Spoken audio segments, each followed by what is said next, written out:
Welcome to the Prime Venture Partners podcast. Today, I am delighted to have with me T. N. Hari, who is the co-founder of the Artha School of Entrepreneurship, a new venture that he's starting out. But I've known Hari for many years as the head of HR at Bigbasket, then as one of the partners at Fundamentum, and just a writer at large. He's prolific. He's written 6 books. I was just doing this math before this show. I have read 3 of those 6, so 3 more to go, but I'll get there. So welcome to the show, Hari. Thank you so much for having me, Amit. Great. Hari, we could have a very rich and a wide-ranging conversation, but the zeitgeist of the time is around culture, around hiring, around managing, during a downturn.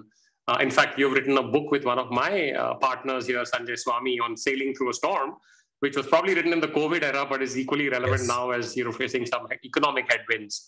So maybe we can talk a little bit about, what do you think is culture and how does one define it? How does one go about building it? Right. I think culture is an extremely important element of a business, Amit. And I think Peter Drucker had talked about culture having strategy for breakfast. I think that's not, exaggerating one bit. So I think culture in startups really is a little more important than culture in larger and more mature companies, for the simple reason that the culture creators in a startup are still very active, which is the founders plus some of the early stage employees are still active, and they would defend the culture, almost in a cultish way. And the other reason why culture is important in a startup, extremely important, is because it gives the startup an identity. And a startup typically, does not have an external identity, does not yet have a brand, does not yet have a reputation. So an internal identity that can rally everyone together is a very important element of the business as well. And the last reason, of course, is that culture in a startup, unlike in a larger company, is formed after everyone in the startup goes through a lot of ups and downs, trials, tribulations, difficulties, near-death moments.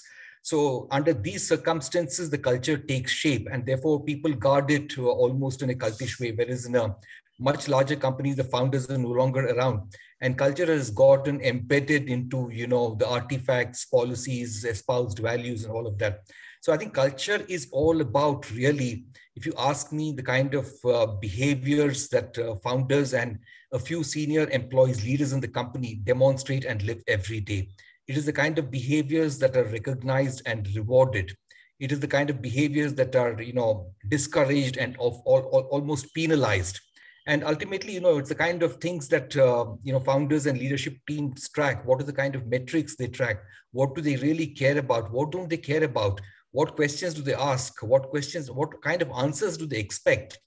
Are they okay with all kinds of answers? Can they tolerate dissent? Can they harness dissent?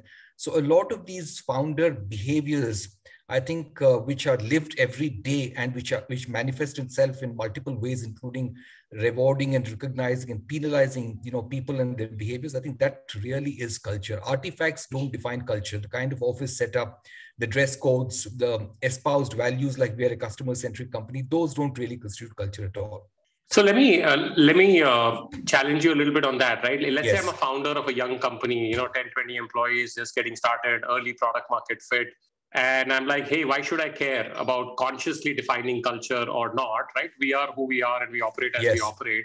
Number one. Number two, let's say I'm a slightly more mature, quote unquote, founder, and I get that I need to define culture. How would I do a quick dipstick and a, for lack of a better word, a quantitative assessment of where am I now, or where is our firm now? And do we need to, one, articulate what it is and what we stand for, and all the things you said? How do we make decisions and how do we hire and fire people?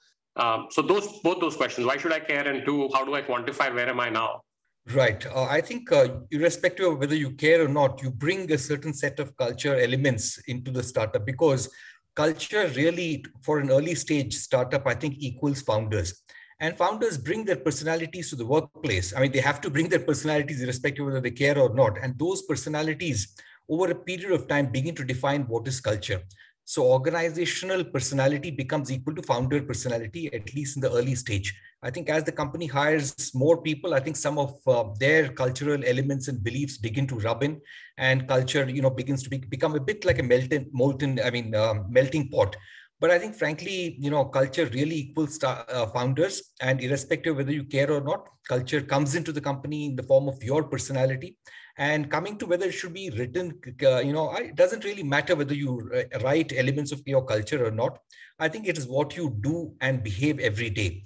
People don't care about what you talk about. For example, if you say we are an extremely, customer-centric company, but don't demonstrate any element of customer centricity in decision making, if the kind of trade-offs that you make, and trade-offs are a very essential part of managing the business, and if the trade-offs are against the customer, then people really know that customers don't really matter as much as stated. So I think ultimately whether you document your key elements of your culture or not doesn't really matter a great deal.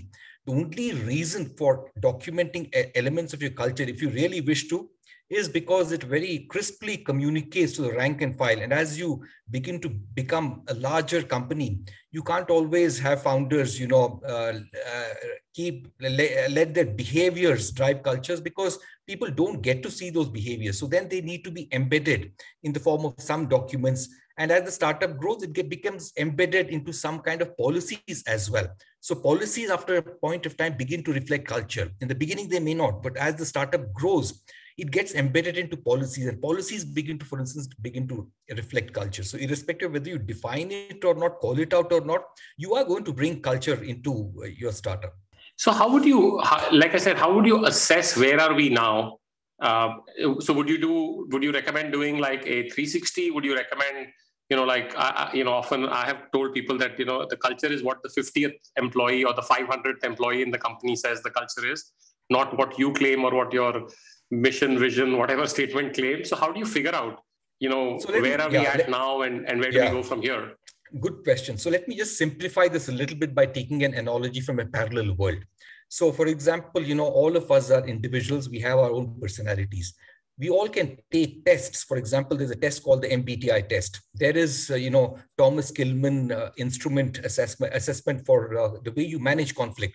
So by taking those tests, you are able to figure out what kind of a person you are. What's your, preferred style of dealing with conflict.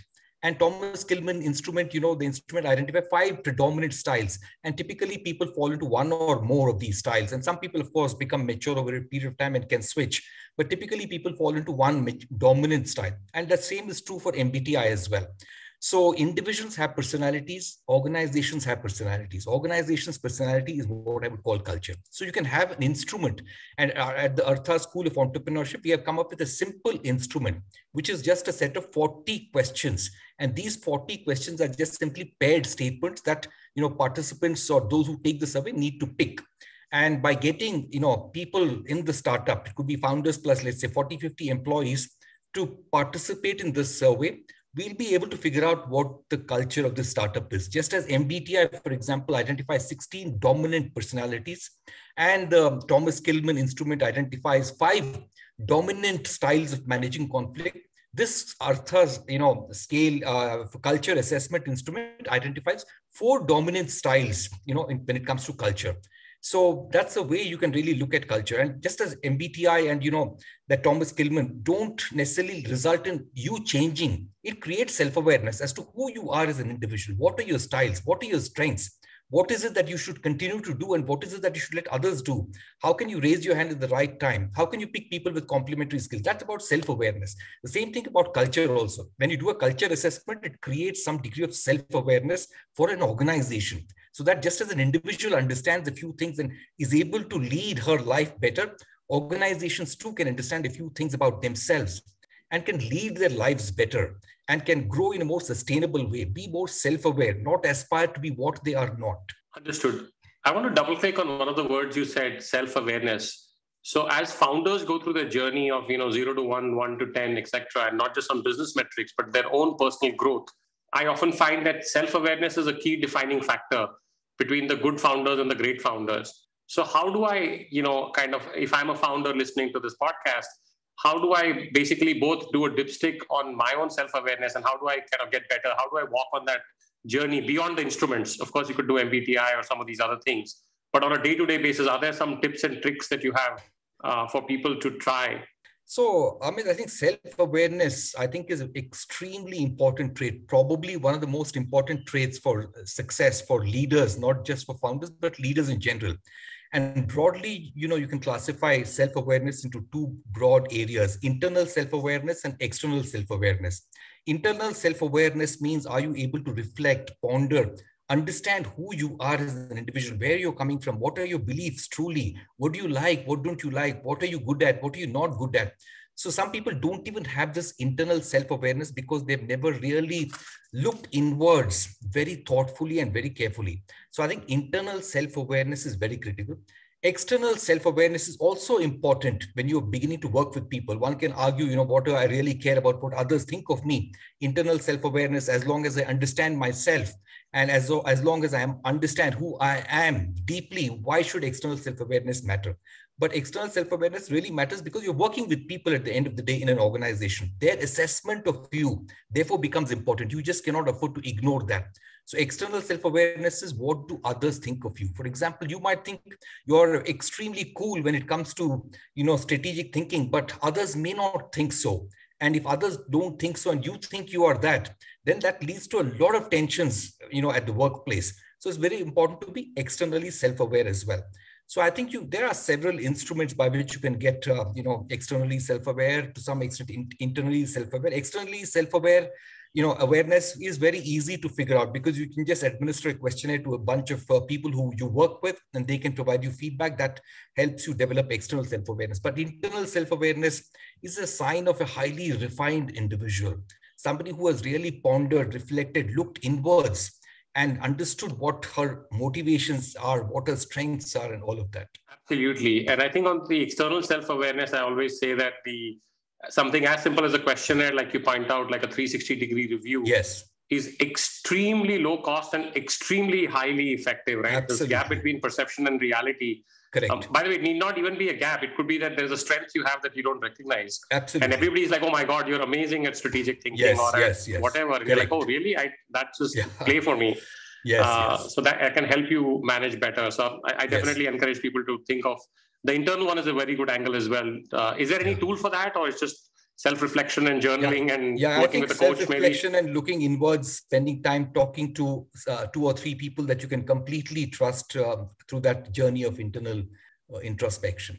Great. So let's move on from the macro company to the founders, right? Self-awareness, internal, external, to hiring and building an organization. And in particular, let's focus on both the senior leadership that you would have to bring on to a company to scale it, right? So can you talk about some kind of pitfalls, right, and some do's and don'ts as you're trying to bring senior people into the company for founders that are looking to scale up? Right. So I think when you bring senior leaders, I think you should look for a bunch of things, and you should certainly ensure that they don't demonstrate a few other things. So I think, for example, someone who asks for a job description is just not fit to be in a startup. I know that's for me a big red flag. For instance, somebody who's looking for a job description, asking a lot of detailed questions on exactly what is my responsibilities. So that's for me a red flag. So the other most important, thing that I would warn people to be careful about is that when you interview people to manage for scale, you would be looking at people who've already worked in larger companies. And sometimes there is a mistaken belief or notion that people who manage scale can also build for scale. And the two are very different. And it's important to recognize that, because managing in a scale environment is pretty much easy because you have a lot of support. You don't have to do everything yourself. You have a large team who will do all the grunt work for you, solve a lot of problems before they bring it up to you. And you might have lost all your ability to be hands-on and solve some fundamental issues in your respective functions. But I think that's not a good thing in a startup, because when you come into a startup, it's possible that you may have to roll up your sleeve and do all the things from the very beginning. And you will be responsible for building for scale. Building for scale is something that's many people would not have learned because they have just gone into a scale environment and managed. So I think building for scale, you need to look for a lot of first principles thinking. You need to look for an ability to solve problems by asking, very elementary questions, and the childlike curiosity to understand something. So I think some of these are very important. So I think, uh, when you interview people for senior roles, you should ensure that you figure out whether somebody is going to fit your work culture or not. Will they be able to respect the kind of work that you've done so far? And the people who brought your startup to where it is today, will they be able to gel with them? Or will they think that these guys are too execution and they themselves are extremely strategic and therefore, very different? Will they be able to respect and will they be able to earn respect? I think that's very important because I've seen so many lateral hires, brought in, but fail and fail because, they have lost their ability to be hands-on, as a result of which all their teams who have been hands-on so far will lose respect for them. So I think they should still be able to be hands-on and also bring certain additional perspectives which the existing employees don't have. So they should be able to really bring some strategic big picture perspectives along with an ability to, work through the details. I think that combination is very important. If you can't get that combination of leader, you are done for. You just can't have a person who is very hands-on but large number of years of experience, or somebody who's got large number of years of experience but has lost an ability to be hands-on. I think both are very critical. Do you have a little, in a lighter vein, do you have any favorite interview questions to set this out? Either the, growth mindset and openness and childlike curiosity and so forth, or vice versa, right? Yes. So I think, interview questions can be of multiple types and interviews can also be of multiple types. The most popular and powerful way of interviewing, I think most smart interviewers are able to do that, which is what I would call a behavioral event interview, BEI kind of a style, which is if you're trying to figure out whether somebody is good at execution or not, ask this person some real life example that where this person executed very well. Ask this person to go into some details and tell us, what do you think distinguishes a person who executes really well from somebody who does not execute well? Give me some examples where it was an extremely complex problem, a lot of interlinkages, and you were responsible for all of that. How did you ensure that you executed that well? So I think you can just probe into specifics that this individual has actually done in real life around that. So if you're looking for clarity of thought, test for clarity of thought. Clarity of thought can be tested by many ways. For example, one thing I always start with is, if somebody studied engineering or physics or, history, I would probe a little bit to find out, whether this person was even interested in the subjects that they studied in their life. Do they still remember, at least how a differential gear works if they were a mechanical engineer, or for instance, a very elementary Newton's third law, for example, try to apply it and say, why does this happen? And do they understand that? Or in history, have they taken some interest to figure out some, patterns, or have they been able to connect some dots? And I'm not expecting them to be masters in their fields because many years have passed, but at least have they taken anything in life a bit seriously? That's one thing which tells me, that this person is a little sound or not. And then we move on. And for example, I would ask a question like, for example, how would you think, we talk about, let's say, mobility platform like Uber, and talk about, how do you think the surge price algorithm would work? You may not know, I may not know how it works, but can we just talk through how probably this might work? What are the factors?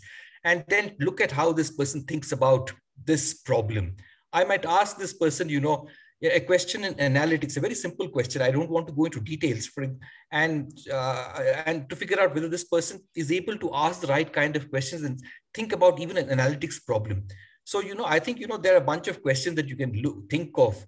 And when you interview, for example, a head of marketing, what you should look for is slightly different. You could have 5 questions that, in your mind can distinguish a great marketing person from an average marketing head, or a great analytics head from an average analytics head, which brings me to the point that you as an interviewer who's interviewing for multiple functions should have a reasonably good understanding of these functions, not in depth, but you should at least know what goes into making great people in these functions. And how will you evaluate that? And evaluating those, finding out those 5 questions is not really difficult if you spend some time on it. Absolutely. No, I completely agree with the behavioral style of interviewing. I almost never go through the resume or whatever, generally have an open-ended brainstorm on various topics, and that tells you a lot about the candidate. Yes. And so forth. So I think that's great.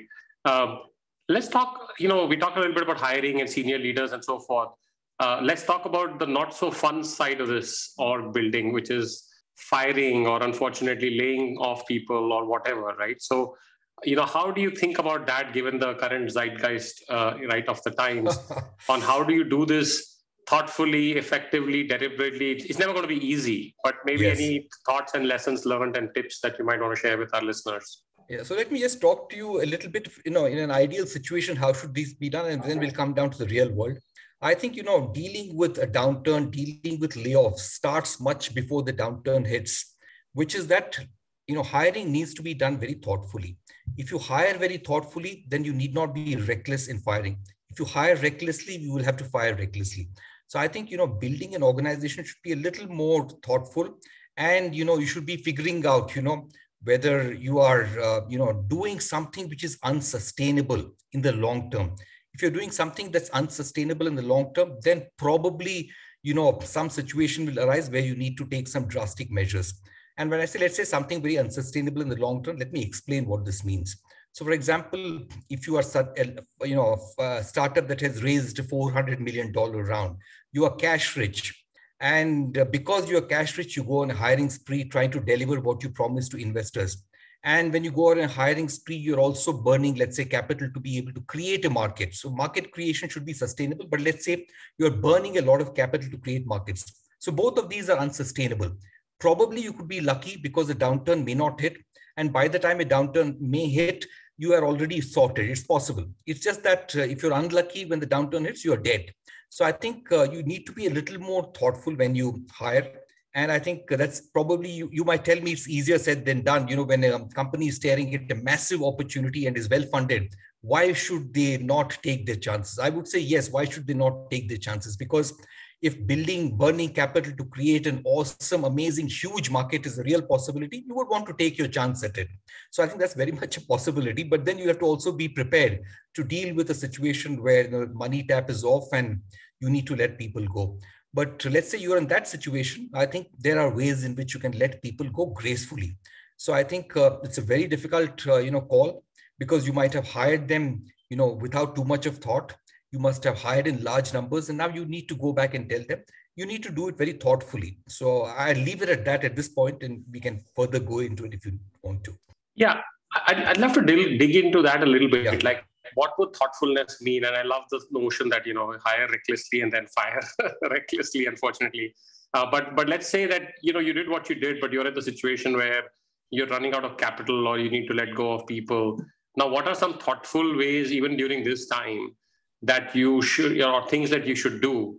Obviously, clear communication and open, transparent communication is one that comes to mind, but maybe you have more thoughts around this. Yes. So I think, couple of things. One is, of course, the startup is under immense pressure from the board, to be able to cut costs very rapidly.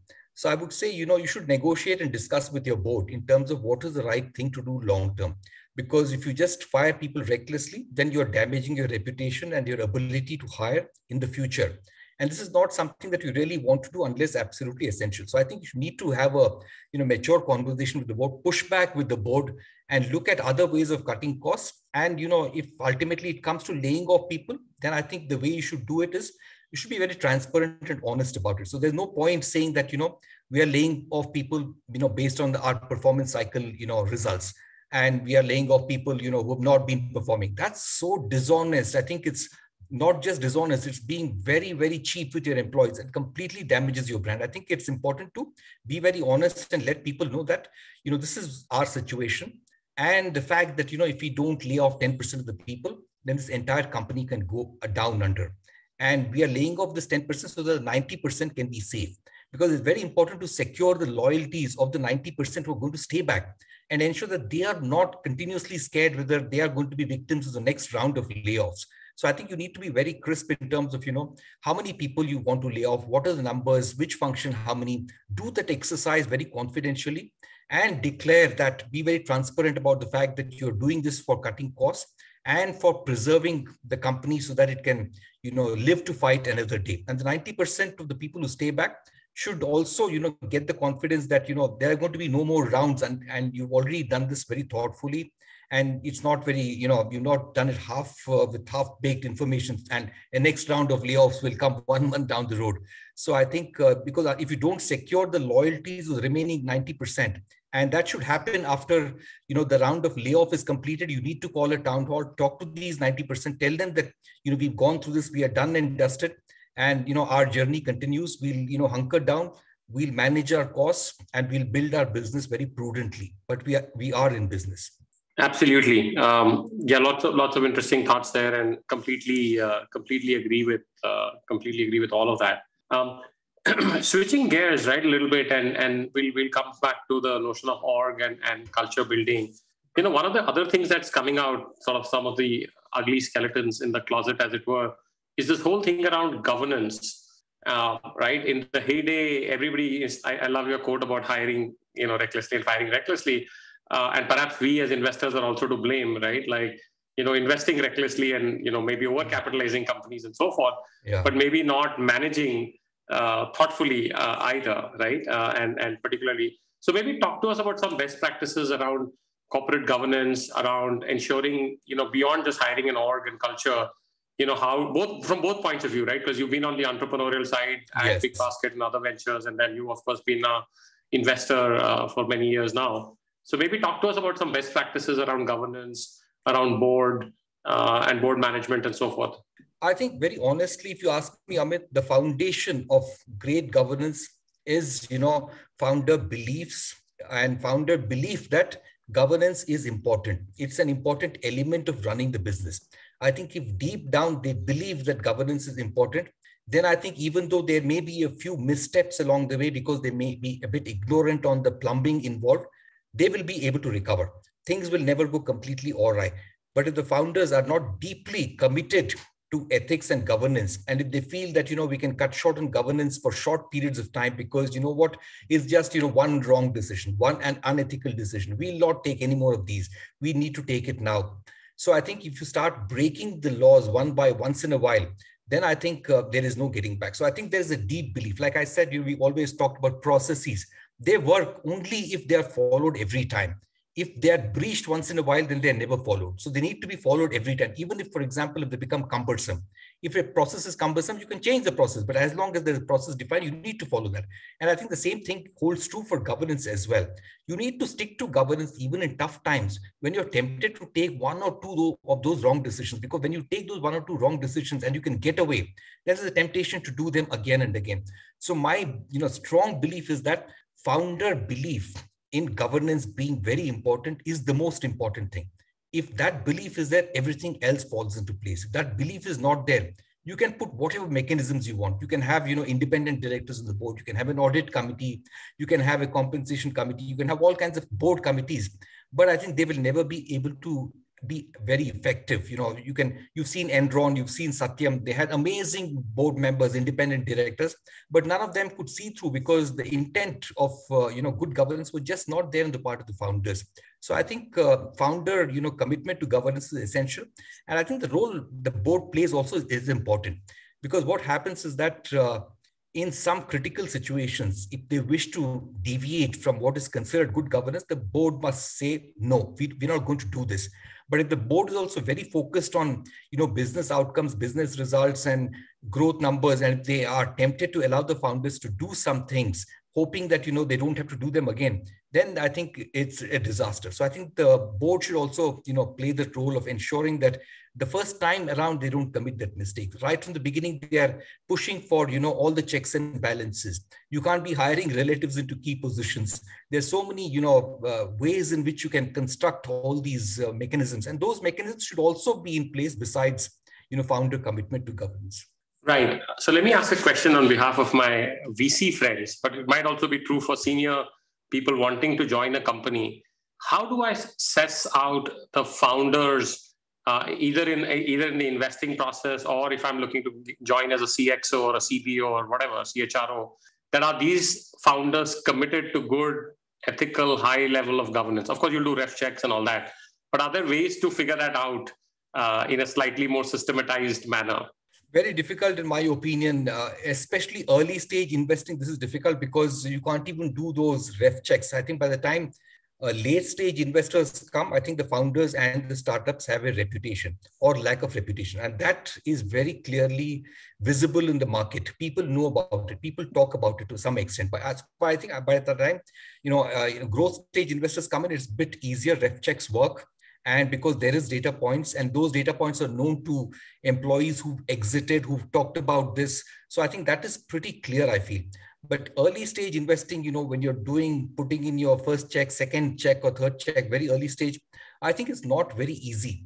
But having said that, I trust my intuition and gut on this, which is when you talk to the founders, when you have a very informal conversation, if you spend 2-3 hours in different settings, by listening to them, by seeing what their beliefs are, by having a very insightful conversation, I think you will be able to suss out some beliefs of theirs, how important, you can figure out whether loyalty is important for them. For example, are they the kind of people who will hire and fire?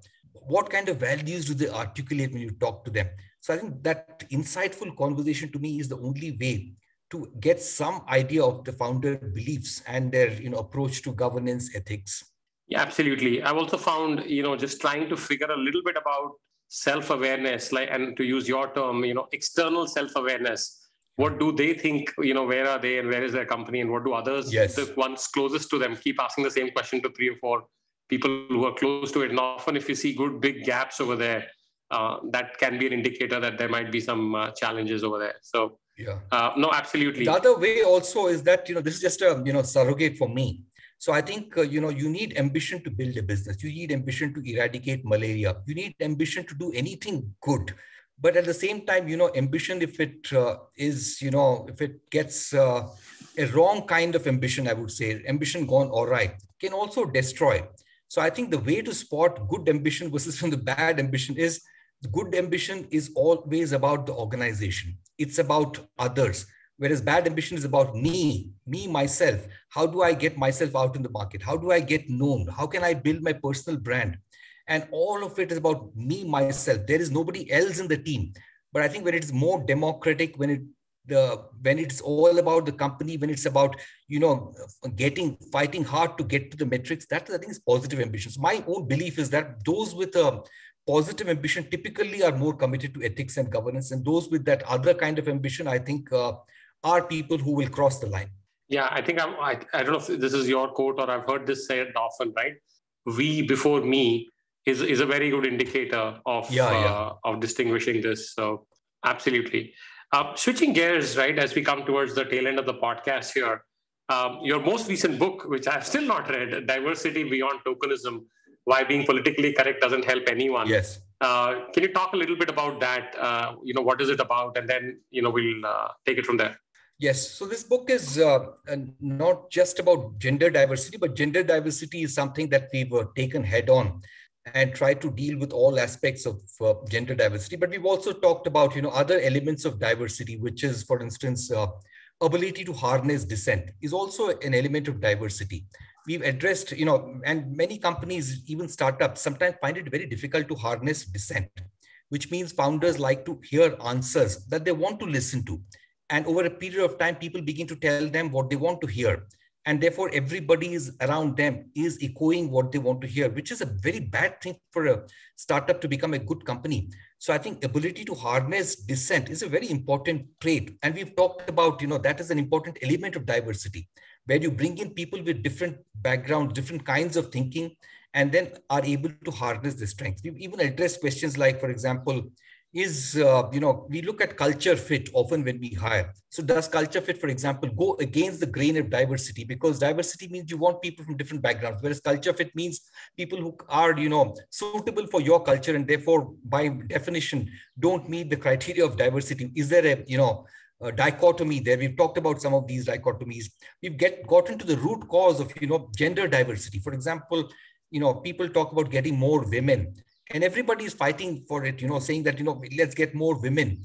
But then you also need to understand things like, why are women not there currently in the workforce? As you go into more senior levels, why do they begin to drop off? What are some of the socio-economic factors?